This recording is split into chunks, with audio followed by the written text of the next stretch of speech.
और जो रिसेंटली उन्होंने कल हज़रत ईसा की गुस्ताखी में ट्वीट की सवाल कि मेरा जिस्म मेरी मर्जी के नारे लगाए। मार्च के महीने में हमने चेयरमैन पैमरा को एक लेटर लिखा, जाके उनके पैमरा के हेड ऑफिस में जाके इस्लामाबाद में जमा कराया, और उसमें यह कहा कि जनाब हर चैनल पे इस पर पाबंदी होनी चाहिए। 3-4 महीने तो पैमरा सोया रहा, उसको होश नहीं आया। 2 जुलाई 2020 को पैमरा ने हमें रिस्पॉन्स दिया, और इतना हम हैरान हुए, हमें हैरत हुई उसके रिस्पांस पे। उसने हमें कहा कि जी आपका एक ख़त वसूल हुआ जिसमें आपने ये कहा कि mister Khalilur Rahman used highly objectionable, abusive, disgraceful and unacceptable remarks for a female guest. आपने मार्वी सरमद के खिलाफ की, और उन्होंने कहा कि जी खलीलुर रहमान कमर के खिलाफ आपकी दरख्वास्त आई है। हमारे डॉक्यूमेंट्स यहाँ पर टेम्पर हो रहे हैं। क्या मुमताज़ कादरी के केस में डॉक्यूमेंट्स के टेम्पर नहीं हुए होंगे जो उसे फांसी दे दी? मुझे तो शक हो रहा है कि क्या पता आसिया मदूना के केस में लोगों ने डॉक्यूमेंट्स। ये मार्वी सरमद, आपने मुमताज़ कादरी की बात की, मार्वी सरमद सुलेमान तसीर के हक में निकली थी। और यार सलमान तासीर क्या, दुनिया में जितने बदबख्त और नुत्फ़ा हराम की पैदावार जितने भी, उन सब के हक में ये निकली है। जब भी कोई इस्लाम के खिलाफ बकवास करता, कोई ब्लॉगर हो, कोई भी हो, ये उसके हक में आके मीडिया पे बकवास कर रही होगी। मीडिया पे ना आए तो ये ट्विटर पे बकवास कर रही होगी। वक्त पे 2-4 लेतर मारो यार, रोज़ाना लोग मर रहे हैं, ऐसे 2-4 फारिग कर दो ना, क्या जाता है आपका? इसके तो पीछे कोई जनाजा पढ़ने शायद ना निकले। अल्लाह बेहतर करे। इसी के साथ मुझे इजाज़त दें। ये कि वक्त पे इन तमाम नुत्फ़ा हराम को, इन गुस्ताखों को, इन तवाइफ़ों को, तवाइफ सिर्फ ये औरत के नाम पे धब्बा है, इनको लगाम डाली जाती, इनको कानून की गिरफ्त में लाया जाता, इनकी नेशनैलिटी पे पाबंदी लगाई जाती, इनको हमारे मीडिया पे बैन किया जाता, तो कभी ये नौबत ना आती। इनको वो सज़ाएं मिलती जो कि हकीकी तौर पे सज़ाएं हमारे कानून में लिखी हैं, उसे इम्प्लीमेंट कर देते। ये इसके अलावा जो ये 2-4 टके के लोग निकले होते हैं वो कभी ना निकलते। लेकिन होता क्या है कि सिस्टम में इतना बड़ा फ्लॉ है। मार्च के महीने में हम लोगों ने जब इसने मीडिया पे आके दोबारा बकबख्तियाँ शुरू कर दी थी, मसला ये है, मैं देखें इकबाल कहते हैं ना, यूरोप की गुलामी पे रजामंद हुआ तू, मुझको गिला तुझसे है यूरोप से नहीं है। मीडिया ऐसे क्यों दिखा रहा है? मुझे तो गिला मीडिया से। ये अमेरिका में जाके अगर पनाह लेके बैठी हुई है, कभी पाकिस्तान आ जाती है, कभी कहीं और दफ़ा हो जाती है, हमें इससे गिला नहीं है कि अमेरिका इसे सपोर्ट कर रहा है या नहीं कर रहा। वो हमारा दुश्मन है, मुसलमानों का दुश्मन है। मीडिया क्यों ऐसे दिखा रहा है? नहीं, अगर ये मीडिया पे नहीं आती, जो इन्होंने कल ट्वीट किया, अगर ट्विटर भी इस तरह की बकवास। सर मैं आपको बात बताता हूँ, मेरे कितने फेसबुक अकाउंट्स ब्लॉक हुए। मैं अपने ट्विटर अकाउंट पे कोई वीडियो या पिक्चर पोस्ट नहीं कर सकता, मुझ पर पाबंदी लगी हुई है। लोगों के हर दूसरे दिन हज़ारों फेसबुक अकाउंट्स हमारी गवर्नमेंट की जानिब से ब्लॉक करवाए जाते हैं। FIA और PTA का ये काम होता है कि जाके ये लिखे कि जी ये लोग ठीक लोग नहीं है, हुकूमत के ख़िलाफ़ है, इनके अकाउंट्स ब्लॉक करो। रसूलुल्लाह अलैहिस्सलाम के ख़िलाफ़ जो अकाउंट्स बने उनको ब्लॉक क्यों नहीं किया गया? कितने ऐसे लोग मुल्क से बाहर फरार हुए में, कोई मुल्क का पैसा चोरी करके बाहर जाता है, उसको इंटरपोल के ज़रिए वापस बुलाया जाता है, बहुत अच्छी बात है। रसूलुल्लाह के गुस्ताख को जो पाकिस्तान से ताल्लुक़ रखता है और मुल्क से बाहर फरार होकर उसने पनाह ली हुई है, उसको क्यों इंटरपोल के ज़रिए वापस नहीं बुलाया जाता? अगर कोई बंदा भागा हुआ है और उसे वो आपको नहीं मिल रहा, आप उसके घर पे छापे मारते हैं, उसके माँ बाप की तजलील करते हैं। आप ये बताएं, क्या इनके घर वाले इधर पाकिस्तान में नहीं है? पकड़ के 2 लेतर मारो, इनका बाप भी वापस आएगा। क्यों नहीं ये रास्ता अपनाया जा रहा? एक बंदा किसी मुकद्दस गाय, किसी वजीर मशीर के बारे में उल्टी सीधी बात करता है, रातों रात उसका सॉफ्टवेयर चेंज कर दिया जाता है। गुस्ताख का सॉफ्टवेयर चेंज क्यों नहीं होता? और Islam is that much beautiful religion कि if someone speaks against Hazrat Isa अलैहि सलाम which they call Jesus Christ, if someone speak against Hazrat Musa alayhi salam, which they call Moses, if someone speaks against Hazrat Daud alayhi salam, which they call David, वो Christian या यहूदी ना निकले, मुसलमान निकलता है। मैंने सुबह से देखा कोई एक ईसाई भी इस मारवी सरमद के खिलाफ नहीं बोल रहा, मुसलमान निकला है। ये बताएं, ये मारवी सरमद या लिबरल जितने भी हैं वो खुद को मुसलमान शो करते हैं कि हम मुसलमान हैं। देखिए मैं किसी के ईमान पे बात नहीं करूँगा, लेकिन बात सिर्फ ये है कि इन लोगों ने हमेशा मस्जिद के ख़िलाफ़, मदरसे के ख़िलाफ़, एक बग़ैर तनख्वाह लेने वाले वो आलिम दीन के ख़िलाफ़, बग़ैर तनख्वाहों के शहादतें देने वाले कश्मीरी और फ़लस्तीन के मुजाहिद के ख़िलाफ़ इन लोगों ने बकवासात की हैं। कभी आपको ये सो कॉल्ड ह्यूमन राइट्स के चैम्पियंस नज़र नहीं आए कि इन्होंने डॉक्टर आफिया की आवाज़ उठाई हो? उठाइए कभी इसने? कभी आपको ये नज़र नहीं आए कि इन लोगों ने कश्मीर की मजलूम माओ बहनों बेटियों को भी वुमेन राइट्स में शुमार करके उनकी आवाज़ उठाई हो? उठाइए कभी? कभी इन लोगों ने अमेरिका ने जो जुल्म किया, जो इराक पे जुल्म हुआ, मुसलमानों को बरहना करके बहन भाइयों को एक दूसरे के सामने सिट स्टैंड्स करवाए गए, उनकी वो सीडीज़ और उनकी जो कैसेट प्लेयर्स थे वो रिकॉर्डिंग करा के पूरे बरसगीर में मुसलमानों को भेजे गए, मुख्तलिफ तरीके से उनके घरों तक पहुँचाए गए निशान इबरत हासिल करने के लिए। 2002 से 4 की बात है। क्या ये लोग बोले? जो बोस्निया में मुसलमानों के साथ हुआ, हज़ारों मुसलमानों को एक सफ में खड़े होकर उनके माओ बहनों बेटियों के सामने छलनी कर दिया गया, और उसके बाद ये सर्बियन आर्मी जो सिविल आर्मी थी, ये यूगोस्लाविया की, उनके ऊपर चढ़ दौड़े मासूम औरतों के ऊपर। और उधर ये लिखा जाता था, लाइसेंस दिए जाते थे सिविलियंस को कि जनाब जिस तरह यहाँ दिए जाते हैं ना कि ये लाइसेंस मिला है, 10 से ज़्यादा परिंदे नहीं मार सकते, वहाँ लिखा था 20 से ज़्यादा मुसलमान नहीं मार सकते। यानी कि ये मजाक बना दिया था मुसलमानों का कत्लेआम को। ये उन लोगों ने किया, और यूनाइटेड नेशन की आर्म्ड फोर्सेस की नाक के नीचे ये सब कुछ हुआ। मुसलमानों से असला ले लिया गया था। ये उस वक्त कहाँ मर गई थी? ये पुरानी बात नहीं, 1995 की बात कर रहा हूँ, आज से गालिबन 20-22 साल पुरानी बात है। उस वक्त ये लोग ह्यूमन राइट्स के चैंपियंस कहाँ थे? आज ये लोग आपको नजर नहीं आएंगे। इजराइल डेली बेसिस पे गजा स्ट्रिप से फ़लस्तीनियों को निकाल रहा है। आज 12वां दिन है, रोज़ाना रात को एयर स्ट्राइक्स होती हैं फ़लस्तीनियों के ऊपर। कोई एक दिन इसका बयान आपने देखा है ह्यूमन राइट्स के कि जी उसके खिलाफ, आया सूफिया के खिलाफ ये बकवास करने के लिए पहुंचे होंगे, तैयब अर्दगान के खिलाफ, तुर्की के खिलाफ बकवास करने लोग पहुंच चुके होंगे। जो मसाजिद फ़लस्तीन की जिन पे कब्जा करके उनमें इन लोगों ने शराब खाने खोल लिए, उस पर तो कभी ये लोग नहीं बोले।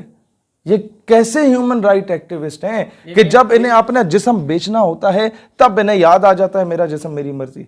जब किसी मुसलमान औरत के सर से ज़बरदस्ती दुपट्टा खींचा जा रहा होता है, तब इन्होंने कभी नहीं बोला कि यार उसका जिस्म है, अगर उसने ढांपा हुआ है तो उसकी मर्जी है।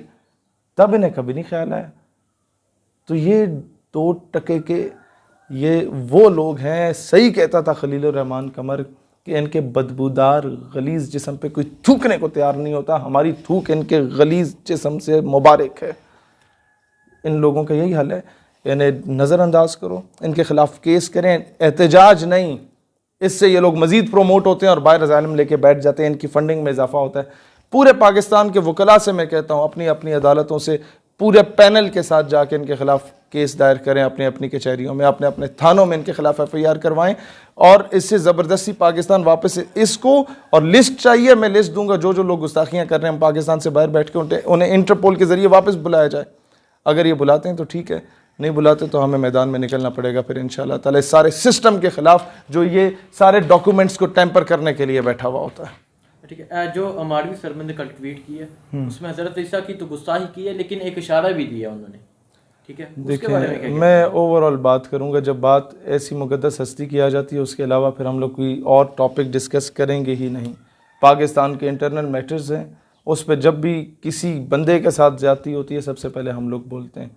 हम लोगों को बड़े बड़े इदारों और महकमों के लोगों से टकराना पड़ता है, हम टकरा लेते हैं, लेकिन जब मामला हमारे दीन पे आता है ना, फिर ये सारी चीज़ें पीछे रह जाती हैं। हम इसके अलावा कोई दूसरी चीज़ डिस्कस नहीं करते जब वो पहला इशू रिजॉल्व नहीं होता। इन लोगों ने इन चीज़ों को आड़ बना के, हमारी रोज़ाना के मसाइल को आड़ बना के, इन लोगों ने मज़हब को तनकीद का निशाना बनाया। मारवी सरमद का जो बलोचों ने कहा कि आप लोगों ने हमारे राइट्स में बोलने के लिए सो कॉल्ड, आप लोगों ने हज़रत ईसा अलैहिस्सलाम के बारे में इस तरह किया, आप लोगों ने बलोचों को इतना बड़ा थप्पड़ रसीद किया है। वो बलोच आज सर पीट रहे हैं कि यार ये बदबख्त औरत क्यों हमारे हक़ में बोली है। कोई बाहया इज़्ज़तदार गैरतमंद औरत कोई मर गई थी जो हमारे हक़ में बोलती, कि यही बदकार औरत मिली है बोलने के लिए। बलोच सबसे ज़्यादा आज मुझे उनके अंदर दुख और दर्द नज़र आ रहा है कि ये बदकार औरत कभी हज़ारा किलिंग्स के ख़िलाफ़ बोल रही थी, आज हज़ारे वाले हमें कॉल करके बोलते हैं कि यार ये बदबख्त हमें नहीं चाहिए हमारे हक़ में बोले। जितने कम्युनिटीज़ के हक़ में इसने बोला, ये ईसाइयों के हक़ में बोल के सिंपैथी करती थी, क्लेम करती थी कि हमें ये ईसाई हमारे फेवर में हो जाएंगे और ईसाई इसे लानत भेज रहे हैं। लेकिन इस्लाम है कि इन मुसलमानों ने केस किया, ईसाई निकले नहीं। इस्लाम है जो हमेशा निकलता है हज़रत ईसा, हज़रत मूसा, हज़रत दाऊद अलैहिस्सलाम के हक़ में। इन लोगों को मैंने नहीं देखा। इन जिनको ये नबी मानते हैं उनकी तौहीन हुई है, निकल मुसलमान रहे। तो आज तो कम से कम इन्हें ये एहसास हो जाना चाहिए कि मुसलमान कोई रिजिड बिलीव का जो ये कहते हैं वो नहीं है। मुसलमान बड़ा पुरअमन आदमी है, आप उसे मुझे गाली दो मैं बर्दाश्त करूँगा, मेरे टब्बर को गाली दो बर्दाश्त करूँगा, मेरे नबी अलैहिस्सलाम सवाल ही पैदा नहीं होता। ठीक नहीं, लेकिन अमारवी सरमद का जो कहना है कि मस्जिद में जिस तरह आए दिन हमें हाँ। एक वाक़या सुनने को मिलता है कि एक मौलवी ने एक बच्ची के साथ रेप कर दिया, एक मौलवी ने एक बच्चे के साथ रेप कर दिया, आए दिन हमें यह खबर मिलती है। देखें हसनैन भाई, जिस मौलवी ने किया ना उसे उठा के फांसी दो, फांसी दो, उसके खिलाफ कानून बनाओ कि मस्जिद में अगर कोई इस तरह करता है और मस्जिद की हुर्मत को पामाल करता है उसका यह सजा होनी चाहिए। कानून बनाओ, मैं सबसे पहले साथ दूंगा। लेकिन ये कानून कौन बनाएगा कि स्कूल कॉलेज यूनिवर्सिटी में जो एक प्रोफेसर पीएचडी स्कॉलर जो बच्ची बन रही होती है उसके साथ ज्यादती करता है और वो मजबूर आके खुदकुशी कर लेती है, उसके खिलाफ कानून कौन बनाएगा? जब ये कानून बन रहा था कि बच्चों के साथ ज्यादती करने वाले को सरेआम फांसी दी जाए, तो ऑपोजिशन नहीं, गवर्नमेंट के अंदर मौजूद वजीर एक थी उसने भी मुखालफत की, और ये जो 2 टके की बैठी हुई है ना, ये मारवी सरमद साहिबा, इन लोगों ने भी मुखालफत की, ऑपोजिशन ने भी मुखालफत की। काश इनमें से किसी बच्चे के साथ ऐसा हो जाता ना तो इस मुल्क के 22 करोड़ अवाम के बच्चे जो हैं वो महफूज रहते हैं। नहीं, लेकिन तब ये कानून बन जाता। में ही थे अली मोहम्मद खान जिन्होंने एक करारदाद पेश की, मैं तो उसको हिमायत की। जो कल हुआ कि हर फॉर्म पे, हर पेपर पे खातिम नबीन सल्लल्लाहु अलैहि वसल्लम लिखा जाएगा। और जिस दिन ये अली मोहम्मद खान ने करारदाद पेश की थी, जिस कुर्सी पे आप बैठे हुए, अल्लाह गवाह है, रात को 12:30 बजे मेरी उनसे इस बात पे डिस्कशन हो रही थी, और अगले दिन जो करारदाद पेश की थी वो प्रिंटेड नहीं थी, वो हैंड रिटन थी। यानी रात को हम लोगों ने सारा डिस्कस किया, सुबह ये अली मोहम्मद खान से भी आप पूछ लीजिएगा कि जो लोग अच्छा काम कर रहे हैं हम उन्हें सपोर्ट करते हैं। मुझे लाख इख्तलाफ है इमरान खान से, उसकी गवर्नमेंट से, लेकिन जो अच्छा काम कर रहा है हम हमेशा उसके जूतों में भी बैठना पड़ा हम बैठने को तैयार होंगे। लिहाजा अली मोहम्मद खान से मैंने ये भी कहा था कि आपने बहुत अच्छी करारदाद पेश की कि जो शख्स किसी बच्चे के साथ ज्यादती करता है सरेआम फांसी हो। साथ मैंने कहा था एक और करारदाद पेश करो कि जो रसूलुल्लाह अलैहिस्सलाम की शान में गुस्ताखी करते हैं उसे भी सरेआम चौक में टांगों ना फांसी दो।